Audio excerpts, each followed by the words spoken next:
자, 봉헌식이 상당히 많이 오랜 세월 동안 시간 동안 봉헌식이 됐죠. 지난주에 이어서 계속 전해주는 말씀인데요.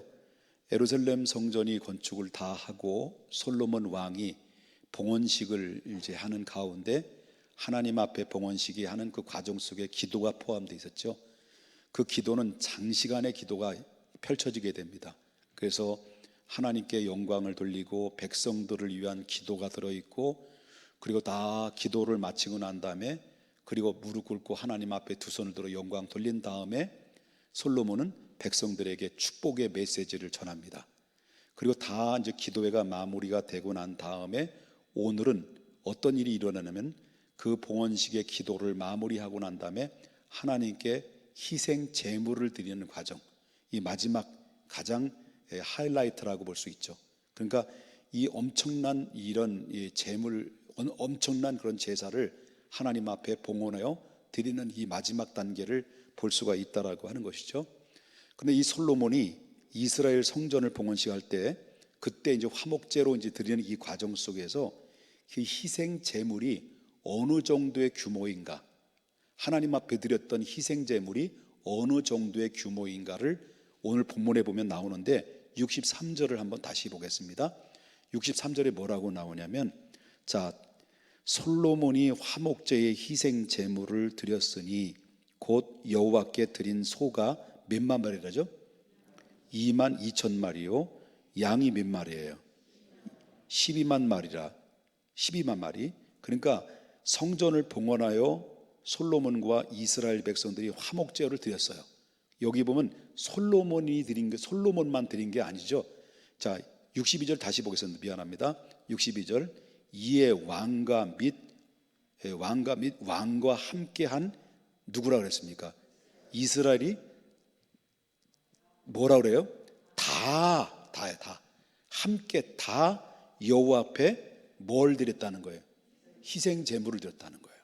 그리고 예배를 인도하는 자나 예배를 드린 자가 다 함께 희생 제물을 드렸다. 그러니까 예배하는 자는 담임 목사만 예배드리고 특별한 사람만 예배드리는 것이 아니라 전 백성들이 함께 모여서 하나님 앞에 예배를 드리는데 그 예배 속에 뭐가 들어있는 거예요? 희생 제물을 드렸다. 그 희생 제물의 규모가 소가 몇만 마리예요? 2만 2천 마리. 그리고 또한 양이 12만 마리를 하나님 앞에 이스라엘, 여기 보면 또 나오죠. 63절에 12만 마리라 이와 같이 누구와 왕과 모든 이스라엘 자손이 여호와의 성전에 봉헌식을 행하였더라. 그러니까 교회 봉사나 그리고 또 예배나 그리고 우리가 하나님 앞에 드리는 헌신들이 어떤 특별하게 부름받은 사람만이 해당된 게 아니다. 우리 모든 그리스도를 믿는 하나님의 은혜를 입은 모든 사람들은 예외 없이 하나님 앞에 기쁨으로 드리는 삶으로 하나님 앞에 올려드리는 것이 가장 기본적인 베이스이다. 그러니까 어떤 특별한 사람만이 하나님 앞에 드리는 게 아니라는 거예요. 그러니까 목사님이니까 하지, 뭐 전도사님들이나 하는 거지, 우리 같은 사람 해당되는 게 아니야, 그게 별개여라고 하는 생각은 사탄의 우리들에게 달콤한 말로 우리를 엄청나게 거리감을 만들게 만드는 유혹이고, 그리고 우리를 더 문제를 야기시키는 함정이라는 것을 우리는 더 이상 속아서는 안 된다라고 하는 것입니다.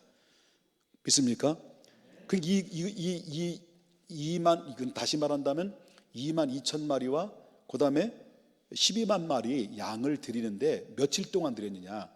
며칠 동안 드렸다 그랬습니까? 무려 14일 동안 드렸어요. 놀라지도 않네요. 그 2만 2천 마리가 여러분 이게 어느 정도인지 잘 감이 안 오죠? 소가 2만 2천 마리. 자, 2만 2천 마리를 줄로 한번 세워보게요.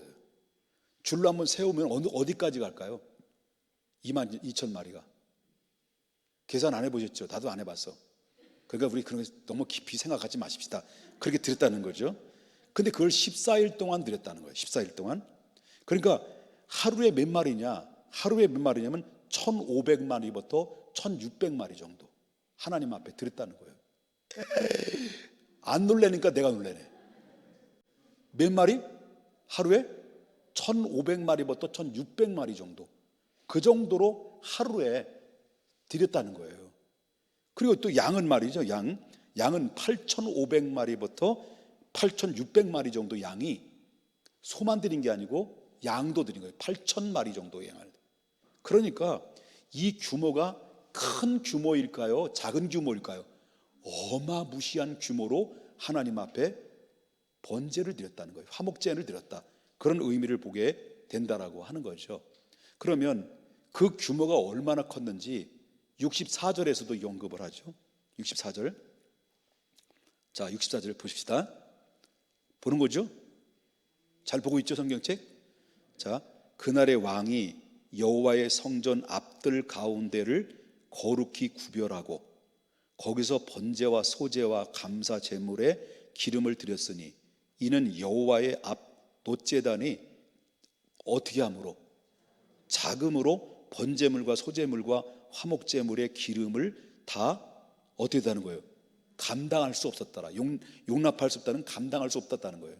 놋제물에 그 기름을 담아서 하나님 앞에 태워 드려야 되는 건데 얼마나 많이 하나님 앞에 드렸는지 백성들이. 솔로몬도 드렸지만 뭐하러 했으면 이 번제물과 희생제물을 솔로몬만 드린 게 아니랐죠. 다 함께 드렸다는 거예요. 백성들이 기쁨으로 얼마나 많이 드렸으면 이렇게 하나님 앞에 기름을 태워서 드리는 화목제물이 그 놋제단이 다 그걸 감당하지 못할 정도로, 그래서 결국 어떻습니까? 성전 뜰의 자리를 또다시 마련해 가지고 그 하나님 앞에 화목제물로 드렸다. 그런 얘기예요.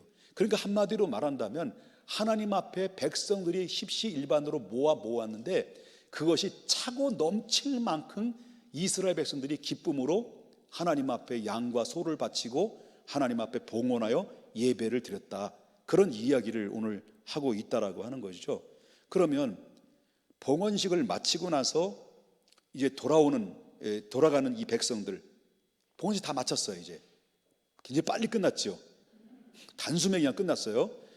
봉헌식을 다 마치고 돌아가요. 백성들이 돌려보내는데 솔로몬이 백성들과 그런 어떤 그 백성들의 마음 다 기쁨으로 다 드리고 난 다음에 번제물도 드리고 하나님 앞에 예배를 다 드리고 난 다음에 백성들이 교회를 오늘날 말한다면 예배를 다 드리고 난 다음에 교회를 나갈 때 백성들이 그 마음의 상태와 외모의 상태는 어떻을까라고 했을 때 66절을 보겠습니다. 자, 여덟째 달에 솔로몬이 백성을 돌려보냈다는 거예요. 백성 돌려보낼 때 백성이 왕을 위하여 이제부터는 뭐 하는 거예요? 축복하고 그랬습니다. 자, 담임 목사가 여러분들을 계속 축도하고 축복을 하잖아요. 그죠? 하는데 여러분들도 저를 위해서 축복해야 돼요. 얼마를 위해서? 100억을 위해서. 하나님 앞에 좀 일짐하게. 예? 여러분, 다시 말한다면 저도 여러분을 축복하지만 여러분들도 우리 목사님 축복해 주십시오. 건강의 축복, 영적인 축복, 말씀을 잘 전하는 축복, 그리고 하나님의 선교 사역을 잘 감당하는 축복, 그리고 특별히 나만 사랑하는 축복, 이런 축복을 위해서 여러분이 계속 여러분들도 저로 해서 축복해. 여기 보면 백성이 처음에는 솔로몬이 백성을 축복했어요. 기도를 다 마치고 나서. 그리고 축복의 메시지를 전했어요. 그 다음에 이 성전에서 봉헌식을 마치고 희생제물을 다 마치고 돌아가기 전에 백성들이 이젠 누구를 축복해요? 솔로몬을 축복하는 거예요. 그럴 때 교회를 갈 때 예를 들어서 축도를 다 마쳤어요. 하나님의 은혜 가운데 우리 모든 성도님들이 머리에 저들의 가정과 직장과 사업과 자녀들 위해 하나님 만배 천배 축복해 주십시오라고 할 때 나갈 때 그냥 가지고 마시고 인상 바락바락 쓰고 들어가지 마시고요. 목사님 축복합니다. 한마디 던져주시면요. 여러분 우리 교회 전교인이 한 번씩 축복을 해주시면요. 이거는 뭐 차고 넘치는 복을 받게 되겠죠. 제가 이 김옥복이 저리 가라요. 김옥복이 만복이 억복이로 그 이름을 억복이라고 받죠. 예? 그래서 제 닉네임이 이제부터는 억복이에요. 억복이. 자, 축복해요. 그리고 이 고기를 말한다면 드렸던 고기가 있잖아요. 고기를 말하는 그 고기의 규모가 어느 정도 될까? 여러분 10만 명부터 20만 명분 정도의 고기예요. 10만 명부터 20만 명 정도의 분량의 고기. 그리고 예루살렘의 주변에 살고 있는 모든 때부터 거기에는 이 화목제로 드리고 그 남은 거 가지고요 먹을 수 있고 교제 나눌 수 있는 엄청난 양들이 그 안에서 차고 넘쳤다. 그리고 우리가 예배가 끝난 다음에 그냥 집으로 가는 것이 아니라 쉽게 말한다면 오늘날 하나님 앞에 예배 드리고 나서 서로 코이노니아, 서로 교제를 나누고 사랑의 말씀에 오늘 받은 말씀을 통해서 서로 나눔을 통해서 너는 어떤 부분에서 말씀을 받아서 은혜 받았느냐, 너는 어떤 결심을 갖게 되느냐, 서로 말씀을 나누면서 그리고 먹고 마시면서 말씀 나누면서 영의 양식과 그 다음에 육의 양식을 먹으면서 대세김질하며 이렇게 나누면서 살아가는 것이, 나누면서 이 교회 안에 살아갈 때 한 주간에 열심히 일을 하고 교회 와서 하루 종일 예배드리고 코이노니아 이루어지고 예배들 코니아 이루어지잖아요. 자, 떠나자 동해 바다로, 들로 바다로 산으로 가서 월요일 날 월요병이 걸려가지고 눈이 노라가지고, 눈이 노란 게 아니라 하얀 눈동자만 해가지고 피곤이 겹쳐서, 이것보다는요 주일날 여러분 나와서 하나님 앞에 헌신하고 봉사하고 예배하고 코이노니아하고 마음껏 하나님을 찬양하고 예배 시간에 교회 와서 청년들이 북적북적하고 이런 가운데 있을 때 여러분 영적인 은혜를 공급받고 하나님의 은혜를 충만히 받게 되면 내 안에 뭐가 생깁니까? 내 몸에서 영적인 에너지뿐만 아니라 건강의 에너지까지, 피곤이 사라지는 거예요. 사람은 왜 피곤하게 생깁니까? 힘드니까 피곤한 거예요. 뭐가? 마음이 피곤하면 사람이 몸도 피곤하게 되는 거예요. 마음이 병들면 저처럼 이틀 동안 몸살 가는 거예요. 그러니까 은혜를 받아야 돼요. 은혜. 교회 와서 어떻게 해서라도 찬양을 통해서 은혜를 받든지 말씀을 통해서 은혜를 받든지 기도를 통해서 은혜를 받아서 영적인 코이노니아가 이루어져서 그 안에서 내 안에 은혜가 계속 차고 넘칠 수 있는 그런 삶으로 우리 하나님 앞에 살아야 된다는 거예요. 그럴 때, 자, 집에 돌아갈 때 그들은 어떠냐? 집에 돌아갈 때, 자, 백성들이 집에 돌아갈 때는 어떤 심령이냐? 자, 흡족한 가운데서 그들은 얘기해요. 자, 솔로몬이 돌려보내매 66절입니다. 백성이 왕을 위하여 어떻게 했다고요? 여러분 말을 할 줄 모르세요? 다시 한번 물어보겠습니다. 66절에 백성을 돌려보내매 백성이 왕을 위해 어떻게 했다고요?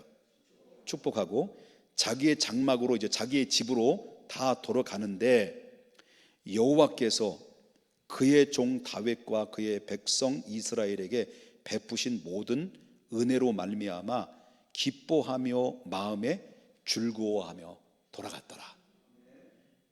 백성들이 어때요?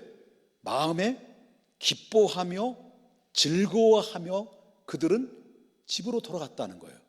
예배 다 드리고. 여러분, 왜 이 교회는 왜 이래? 이 교회는 도대체 왜 그런 거야?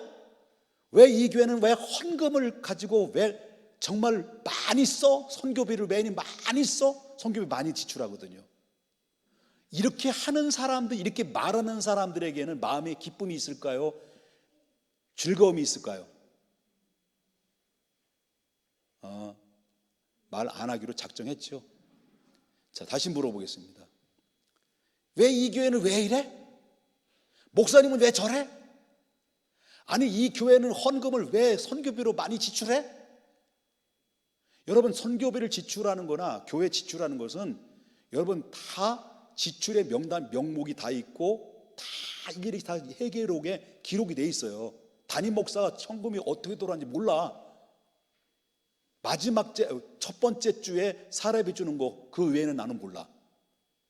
그런데 중요한 굵직굵직한 거는 사인이 이루어지지만, 근데 이 교회는 왜 막 교회 재정 가지고 재정 가지고 예민하게 자꾸 막 따지고 이걸 딴지라고 그래요? 이렇게 하는 사람? 이 교회는 왜, 이 제도가 왜 이래? 우리 교회 다닐 때는 안 그랬는데 이 교회 오니까 왜 도대체 이렇게? 뭐 등등 비교 평가하는 사람들의 마음속에는 여러분 은혜가 없는 거예요. 기쁨이 있습니까? 감사가 있습니까? 이런 사람 치고 감사와 은혜와 기쁨의 즐거움을 가지고 은혜 받았다 이런 사람 못 봤어요. 네? 못 봤다는 거예요. 이거는 세상 사람들이 교회를 몰라서 교회가 어떤지를 모르니까 그 말들을 가지고 교회를 향해서 지탄해하고 뭐 비꼬고 뭐 침을 뱉고 뭐 이렇게 하는 것이지, 교회 다니는 사람, 오랫동안 다녔다고 하는 사람들이 그런 얘기를 쏟아내는 것은 이건 바람직한 것이냐? 아니다. 교회를 잘못하는 거예요. 하나님을 잘못 알고 성경도 잘못 알고 하는 행위예요. 교회 제도가 교회 본질이 아니에요. 하나님의 말씀이 우리를 어떻게 인도하는지가 본질이지. 난 화를 안 내는 건데 여러분들 화내는 것처럼 오해될까 봐 걱정이 돼요. 열정이에요. 화내는 거 아니에요. 믿습니까? 자, 보세요. 하나님 앞에 드릴 때 저들의 백성은 이미 뭘 들고 왔어요? 그들이 올 때, 봉헌식 할 때 뭘 들고 온 거예요? 이미 집에서부터 준비를 한 거야. 은혜 받으려고 준비를 하고 온 거예요. 집에서 먼 길마다 지금 뭐 들고 와서 봉헌식 때 뭐 들고 오려고? 무슨 제물 드리려고? 희생 제물을 드리려고 바로 자기의 집에 있는 양과 소를 들고 다 온 거예요. 가지고 온 거예요. 어디로? 예루살렘 성전으로. 이미 은혜 받을 자는 은혜를 받고 나서 교회를 성전 밖을 나가서 백성들이 자기 집으로 돌아갈 때 그 사람이 기쁨이 있고 즐거움이 있느냐라고 하는 것은 이미 집에서부터 출발이 어떻느냐가 결정되는 결정체예요. 내가 교회를 향해서 집에서 교회를 향해서 가는 첫 발이 그 마음의 중심이, 마음의 각오가 어떤 각오를 출발하느냐에 따라서 그 예배에 은혜 받느냐 못 받느냐 관건이 그 안에서 달라지게 되는 거예요. 그리고 교회를 딱 끝난 다음에 그 마음이 어떻습니까? 기쁘고 즐거운 마음으로 예배를 흡족한 가운데서 드리고 갈 때 그 발걸음은 이루 말할 수 없을 만큼 행복이고 감격이고, 그 월요일 날요 까떡도 안 해. 앉아. 안 피곤해. 왜? 은혜 받았으니까. 이게 하나님 영적인 원리와 하나님 신체적인 원리가, 영적인 원리가 결합이 되어 있다는 것을 알아야 된다는 거예요. 목사님은 왜 아파?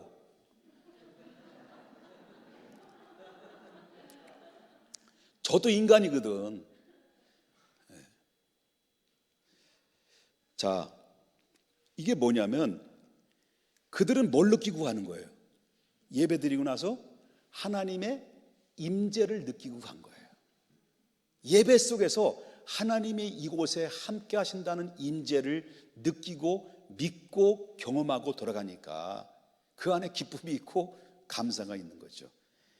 이것이 바로 예배에 그들이 드렸던 봉헌, 그들이 드렸던 화목제물이 하나님 앞에 드렸던 마지막 코스인, 하나님 앞에 희생 제물로 드렸던 이 코스가 마지막이, 그것이 드리고 나서 집에 돌아가는 가운데서 그들의 마음의 기쁨과 즐거움이 그 안에서 듬뿍 끌어안고 돌아갈 때 그들의 발걸음은 얼마나 행복한 발걸음일까?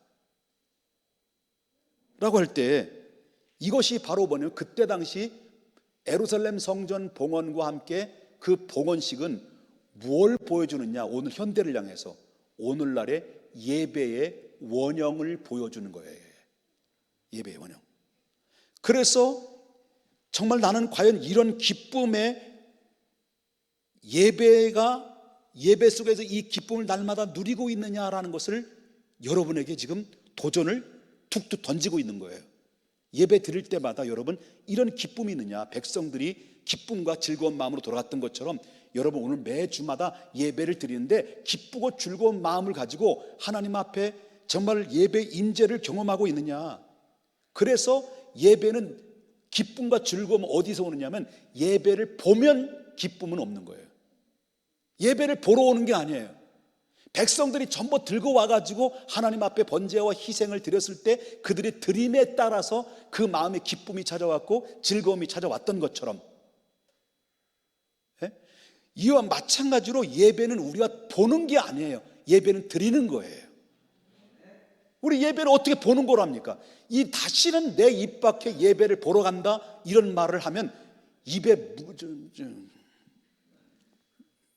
무좀 그런 얘기 안 해야 되죠. 그런 얘기는 정말 무좀 생길까 봐 안 돼서 그런 거예요. 그럴 때 기쁨이, 즐거움이 내 안에 생겨지는 거예요. 여러분, 우리 도전 받으십시다. 나는 과연 예배를 통해서